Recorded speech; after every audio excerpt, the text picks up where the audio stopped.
오늘 우리에게 주신 하나님의 말씀은 마태복음 14장 13절로 21절 말씀입니다. 우리 함께 마태복음 14장 13절로 21절 교독으로 봉독하겠습니다.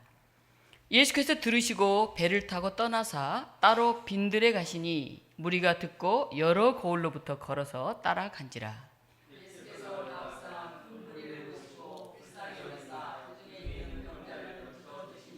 저녁이 되매 제자들이 나와 이르되 이곳은 빈들이요 때도 이미 저물었으니 무리를 보내어 마을에 들어가 먹을 것을 사 먹게 하소서.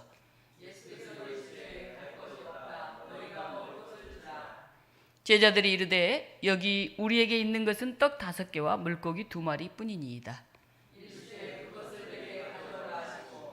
무리를 명하여 잔디 위에 앉히시고 떡 5개와 물고기 2마리를 가지사 하늘을 우러러 축사하시고 떡을 떼어 제자들에게 주시매 제자들이 무리에게 주니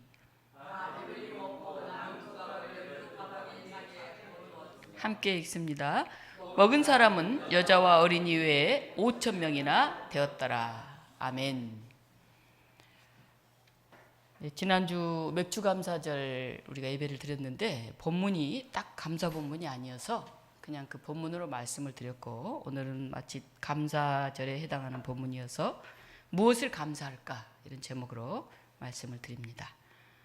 우리 사진 하나 띄워주시겠습니까?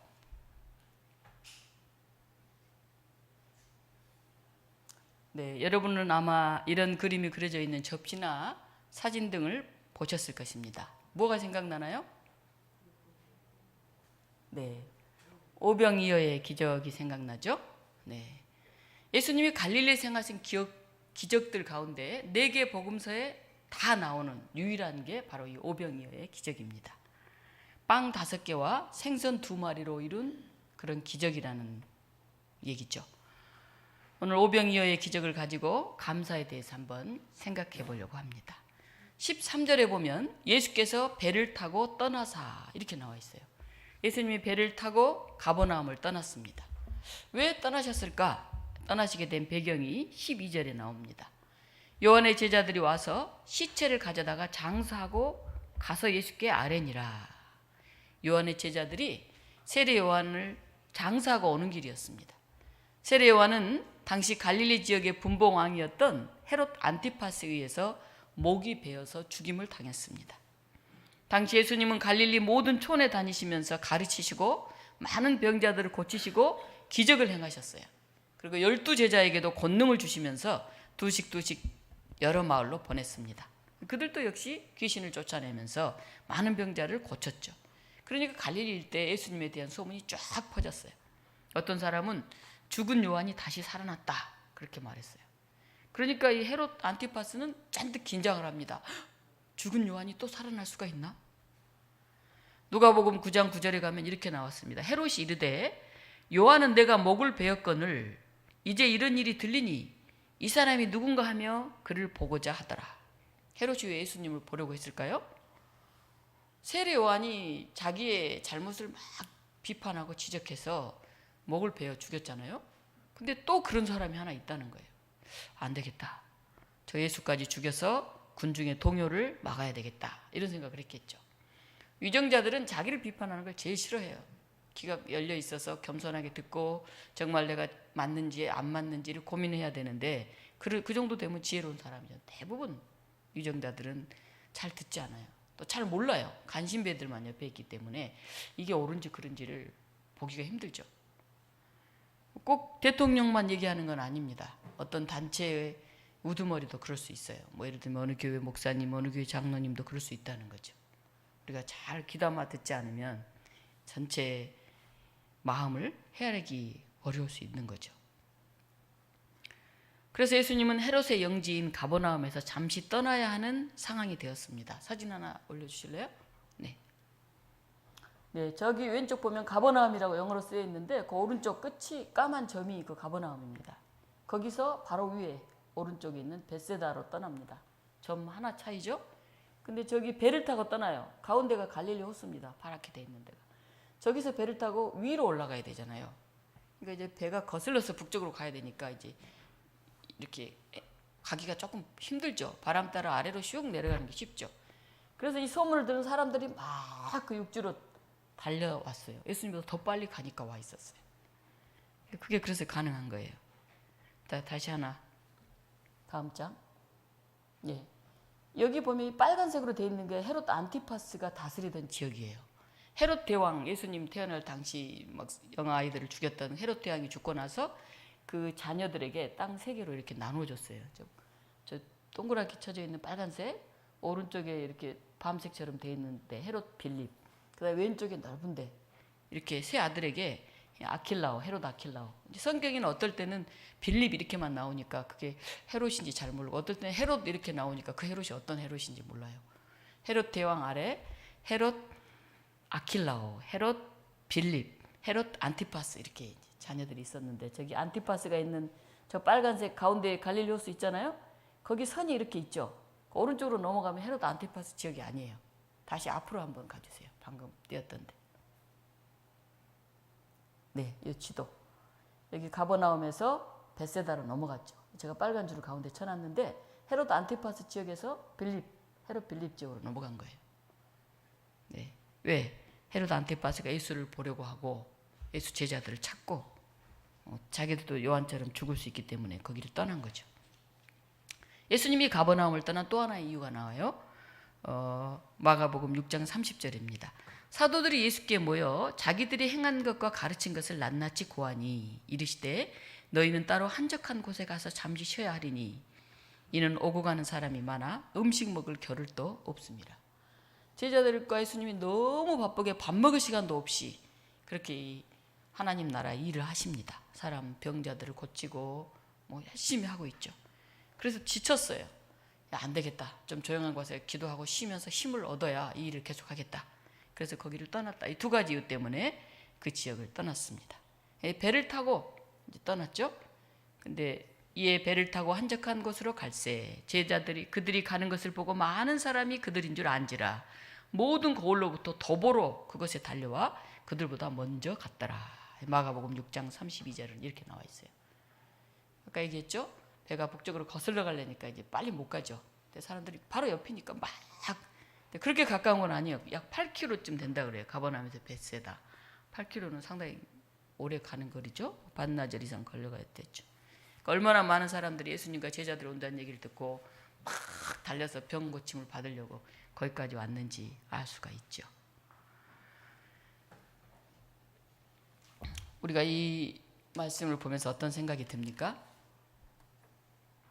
예수님은 헤롯을 피해 도망치들이 가셨고 제자들과 전도 여행에서 너무 지쳐서 쉬러 가셨는데 예수님이 거기서도 쉴 수가 없었다는 거죠. 오늘 14절로 16절 같이 한번 읽어보겠습니다. 예수께서 나오사 큰 무리를 보시고 불쌍히 여기사 그 중에 있는 병자를 고쳐주시니라. 저녁이 되매 제자들이 나와 이르되 이것은 빈들이요 때도 이미 저물었으니 무리를 보내어 마을에 들어가 먹을 것을 사 먹게 하소서. 많이 모인 무리를 보고 참 마음이 아팠어요. 오늘 성경에는 남자만 5,000명, 여자와 아이를 빼고, 그래서 어떤 학자는 10,000명 정도 모였다. 그 옛날에 그 정도면 오늘날 10만 명 이상 모인 것보다 훨씬 많은 수다. 그런 얘기를 하잖아요. 너무 마음이 아픈 거예요. 헤롯이 요한도 죽이고 우리도 너무 지쳐서 이제 좀 쉬러 왔는데, 야, 이렇게 많은 5,000명 넘는 사람들이 여기까지 이렇게 쫓아왔구나. 병들어서 문제가 많아서 그 모습을 보니까 너무 마음이 아픈 거예요. 불쌍히 여기사.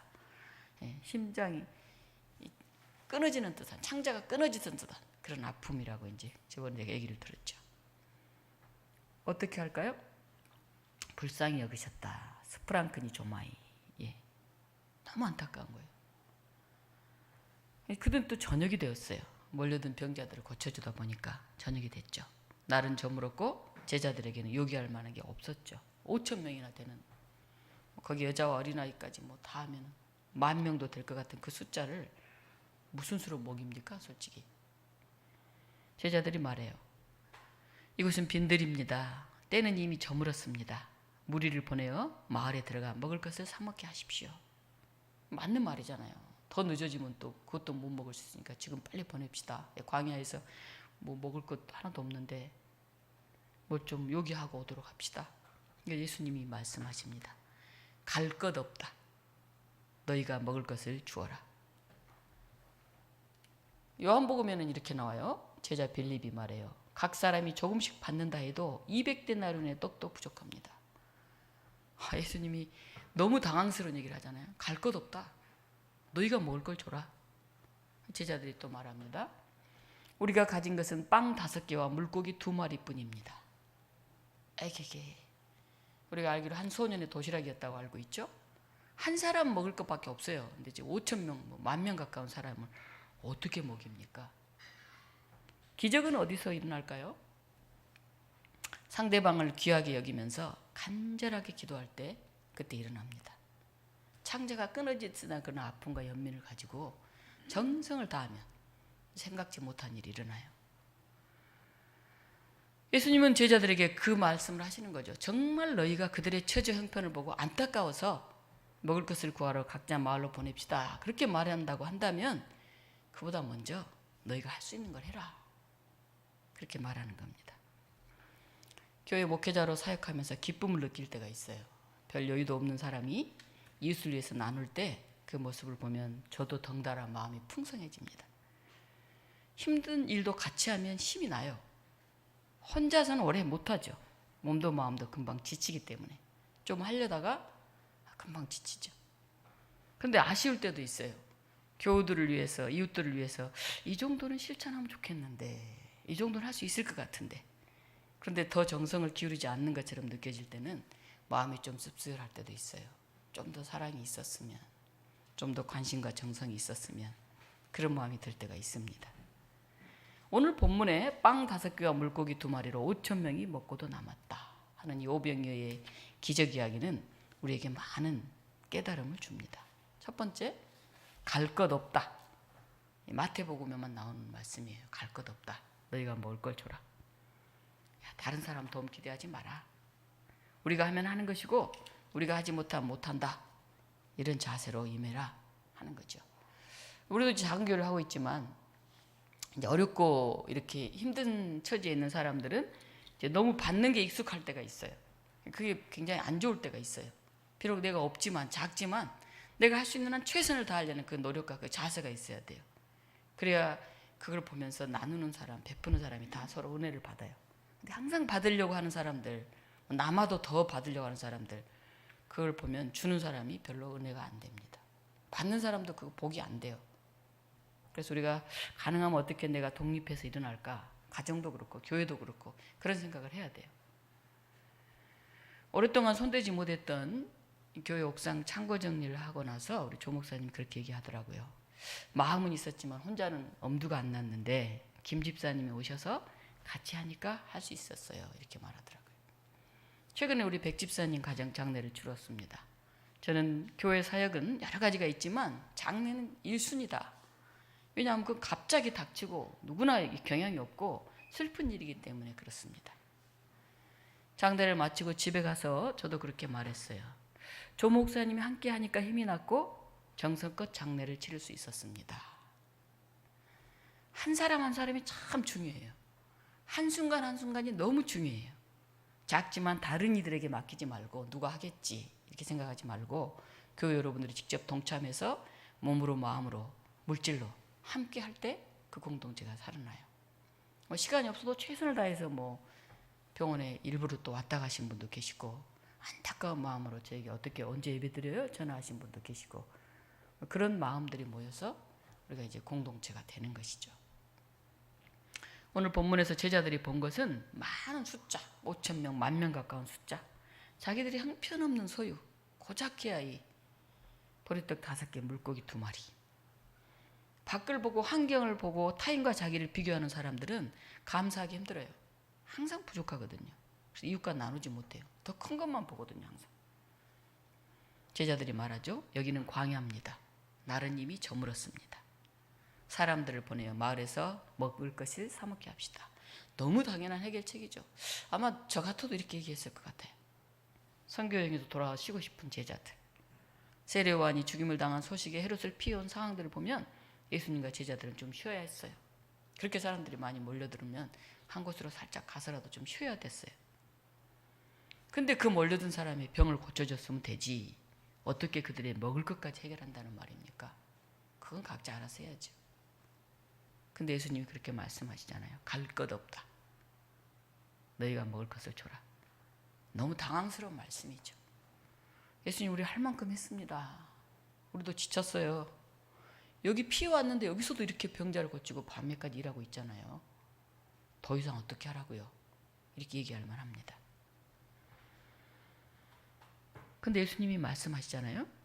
너희가 하는 지금 그 말이 정말 그 사람들을 배려해서 하는 말이냐? 정말 현재 그들이 겪는 문제를 해결할 필요성을 느껴서 하는 말이냐? 걱정해서 하는 말이라면, 사랑으로 하는 말이라면 갈 것 없다. 그보다 먼저 할 것이 있다.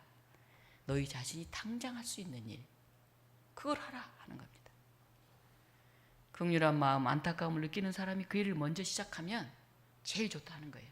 거기서 은혜가 일어나고 거기서 역사가 일어나고 거기서 기적이 일어나는 겁니다. 두 번째, 하나님의 일에는 작은 일처럼 보이는 일이 바로 큰 일이에요. 우리에게 지금 있는 것은 빵 5개와 물고기 2마리뿐입니다. 제자들은 어찌 보면 기가 막히잖아요. 아, 이 많은 사람 무슨 수로 먹여요? 우리가 갖고 있는 거요? 이 지금 빵 5개, 물고기 2마리밖에 없어요. 자신들의 처한 현실을 제자들은 얘기하고 있는 거죠. 그러나 한편으로는 예수님 기적도 일으키시는 분이니까 더 큰 일이 일어났으면 좋겠다. 그런 마음이 있었을지도 모르겠어요. 먹어야 할 사람 많은데 겨우 빵 5개와 물고기 2마리뿐인 상황은 우리들의 생활 속에서도 자주 일어납니다. 우리가 어렸을 때는 대부분의 국민이 가난하게 살았어요. 그래서 큰 이런 차이가 없었기 때문에 고만고만해서 괜찮았어요. 근데 지금 너무 차이가 크잖아요. 가난한 사람 너무 가난하고 있는 사람 너무 있으니까 상대적인 박탈감이 크잖아요. 옛날에 보릿고개라는 말이 있어요.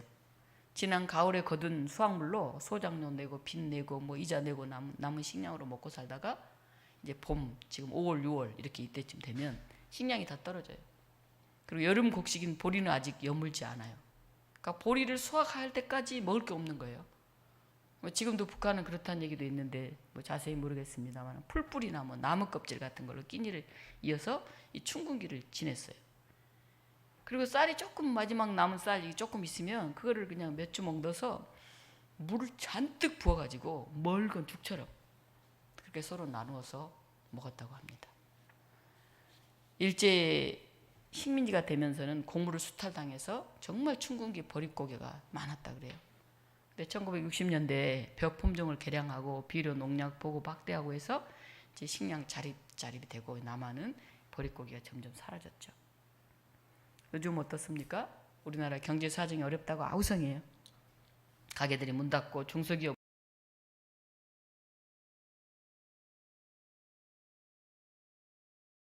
그러나 당장 농촌이나 공장 등 육체로 일하는 곳에는 사람을 구하지 못해서 아우성이에요. 우리나라 소득 수준이 굉장히 높아졌죠. 거의 모든 가정이 승용차를 타고 다녀요. 그리고 대부분의 청소년들이 다 핸드폰을 가지고 있어요. 생존의 위기와 같은 절대적 가난이 아니라 상대적인 어려움 뿐이에요. 가난의 문제가 해결된다고 행복과 평온이 이루어지는 게 아니에요. 부자들 중에 가슴앓이를 하는 사람이 얼마나 많아요?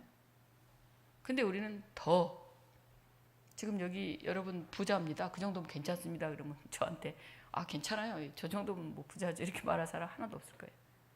물론 뭐 우리 교회 크게 부자도 없지만 다 뭐 집이 있는 사람이나 직장을 다니고 있는 사람이나 건강한 사람이나 통장에 뭐 얼마가 있는 사람이나 모두가 다 아이 나도 저 사람처럼 잘 살아야 되겠다.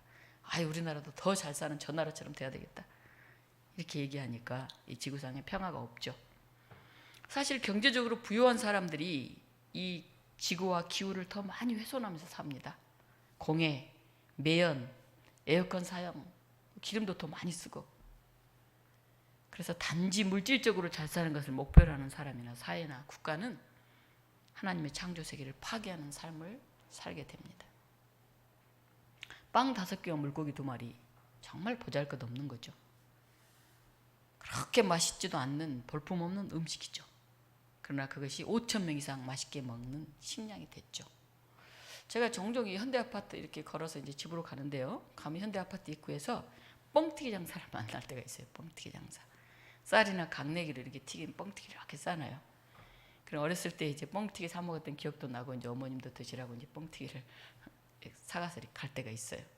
제가 어릴 때는요, 뻥튀기 장사가 오면 이렇게 긴 뭐 거기다 쌀이나 이런 걸 넣어가지고 하나 뭐 하면 빵! 그렇게 튀어졌어요. 여러분 보신 분도 있는지 모르겠는데, 그리고 아주 조금 몇 줌 넣은 것 같은데 그게 막 20, 30배로 꽉 차가지고 연기와 함께 막 이렇게 쌀이나 뭐 옥수수가 막 튀어져서 나와요.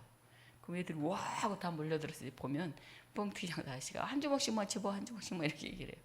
그럼 막 모여들어서 그 많은 것 중에 한 주먹 얼마 되지도 않지만 그래도 그 시절에는 그렇게 뻥튀기, 강냉이 이런 걸 나눠주는 그런 넉넉함이 있었던 것 같아요.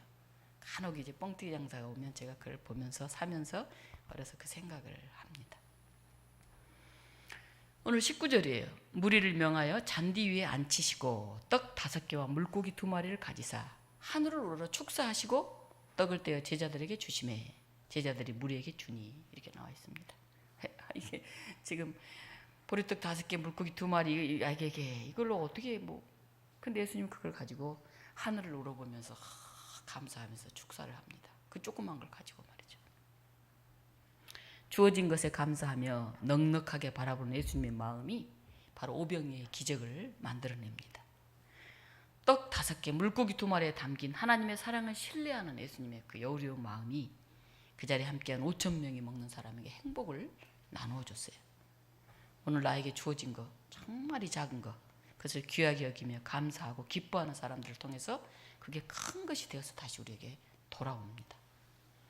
여기 바로 옆에 수도교회가 있잖아요. 거기에 이제 한국유리 최태섭 장로님이 이제 세우고 그 가족들이 계속 헌금도 많이 하시고 이제 그 교회를 세워가는 거예요. 근데 그 한국유리 최태섭 장로님이 양평에 있는 서정교회라는 작은 농촌교회에 유리를 기증한 적이 있었대요. 뭐 건축을 위해서 유리가 필요했던가 보죠. 근데 장로님은 서정교회가 필요하다고 하는 그 유리의 2배를 보냈대요. 2배를. 어떤 사람은 마지못해서 하는 사람이 있어요. 어떤 사람은 인색하게 하는 사람이 있어요. 어떤 사람은 생색내려고 하는 사람이 있어요. 그런데 그런 기색은 얼굴이나 표정에서 다 나타나요. 그러면 도움을 받는 사람은 그렇지 않아도 도움을 받는다는 사실이 쑥스럽고 마음에 걸리던 차에 은근히 자존심이 상하죠. 그래서 우리가 도울 때 조심해야 돼요. 남을 도운다고 막 가서 막 얘기하고 뭘 주고 뭐 하는데 그게 그 사람을 굉장히 힘들게 할 수가 있어요. 주는 것도 어려운 일이에요, 사실.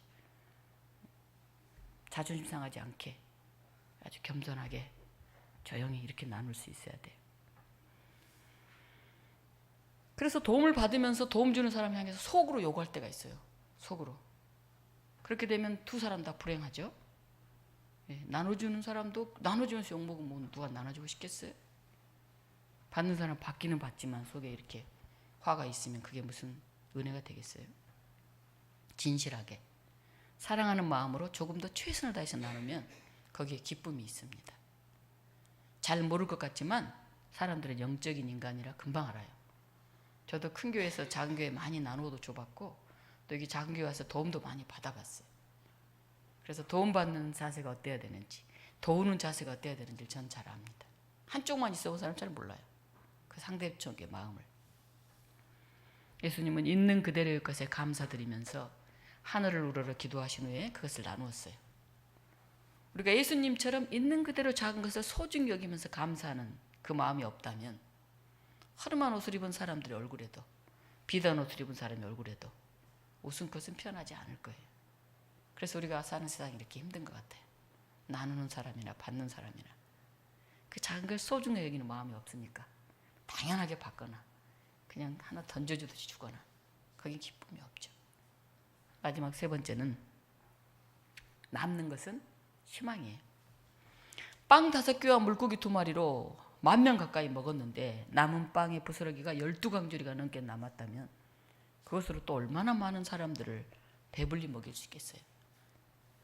그 빵 부스러기는 보잘것없는 것이 아니라 그 진실로 거대한 또 다른 희망의 시작이에요. 이번에 어려운 장례를 치르면서 몸은 굉장히 피곤했어요, 사실. 그런데 마음은 매우 풍성했습니다. 최선을 다해 아들을 돌봐온 백집사님을 보면서, 사랑을 나누는 교우들을 보면서, 또 목회자인 저나 조 목사님도 나름대로 최선의 힘을 다했다, 그런 생각이 들면서 굉장히 감사하고 뿌듯했어요. 어려운 장례를 치루었고 병이 나아서 걸어오기를 기도했던 젊은이가 떠나갔지만은 그가 떠난 자리에 희망이 남았어요. 우리에게 이것밖에 없는데 이 작은 것으로 무엇하겠어? 이렇게 생각하면 아무것도 일어나지 않아요. 근데 오병이어와 같은 작은 손길들이 들어졌지만은 그것들이 모여진 자리에 여전히 빵 부스러기들이 많이 남았어요. 기적이 일어난 거죠. 이게 감사고 사랑이고 희망입니다. 저는 이렇게 어려운 일들 한 번씩 치르고 나면 마음이 힘들어요. 몸도 힘들고. 근데 그걸 여러 번 기도하는 또 한 사람 또 한 사람 또 한 사람이 모아서 그 일들이 잘 치르고 나면 너무 감사한 마음이 듭니다. 큰 교회에서 뭐 여유 있고 돈 있고 사람 있어서 척척척 할 때 느끼지 못했던 피곤하면서도 그 마음이 솟아나오는 그런 희망이 있어요. 그래, 할 수 있어. 그래, 우리도 해냈어. 그런 생각이 들어요. 이것이야말로 거대한 희망이에요. 우리도 할 수 있다. 빵 5개 물고기 2마리로 작은 사랑을 나눈 곳에서 이게 가능하구나. 그 희망과 감사가 막 싹트요. 우리는 그것을 경험하면서 사는 사람들입니다.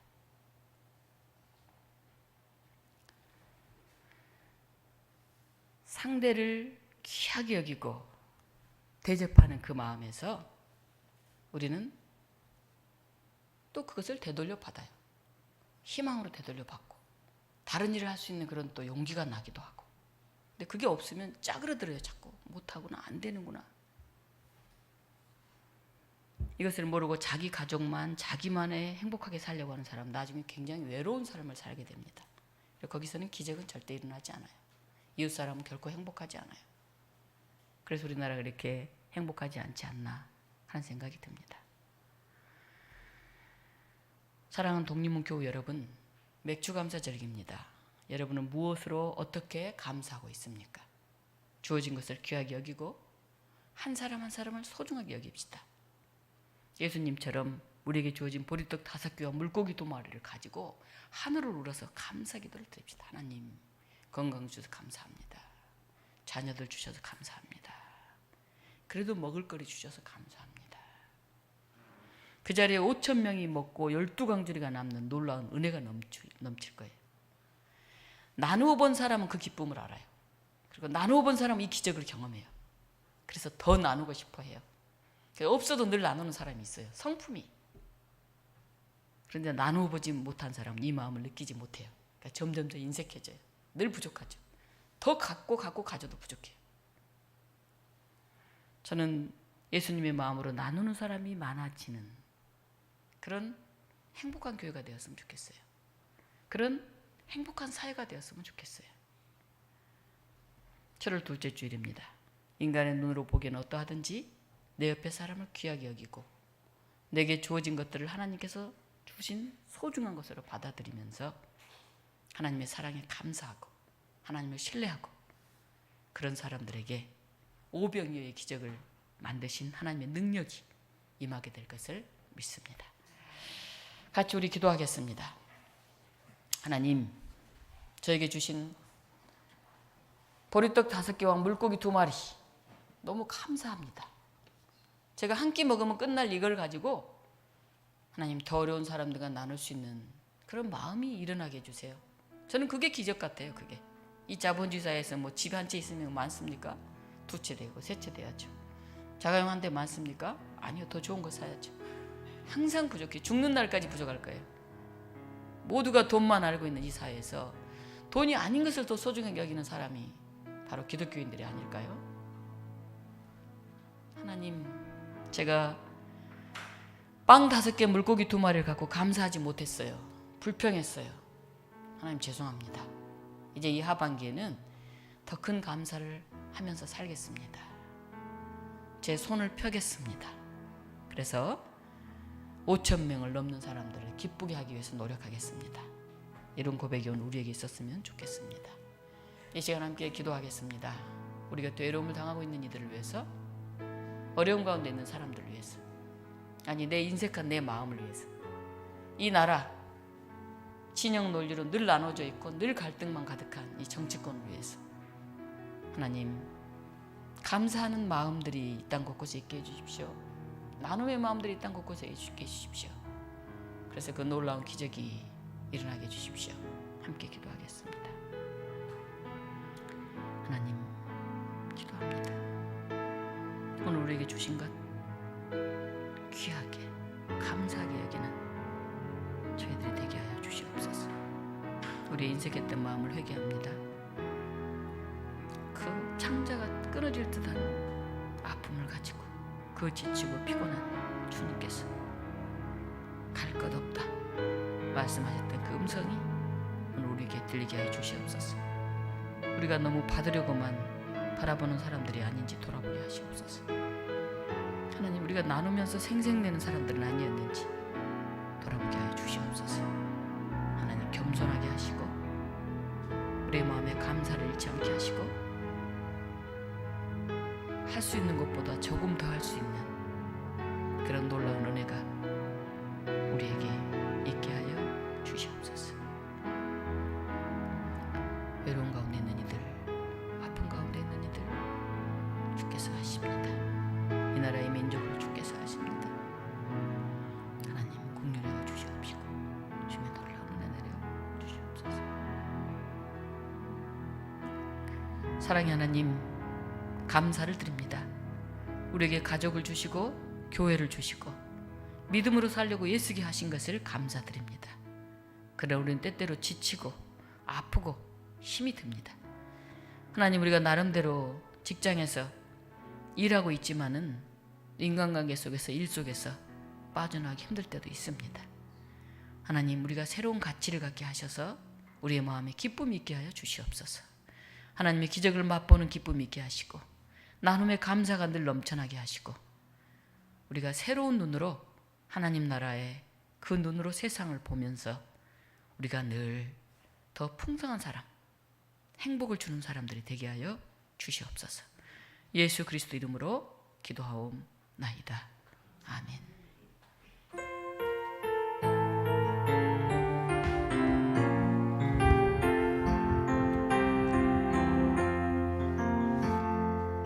이 말씀 따라 사는 동안 지치지 않게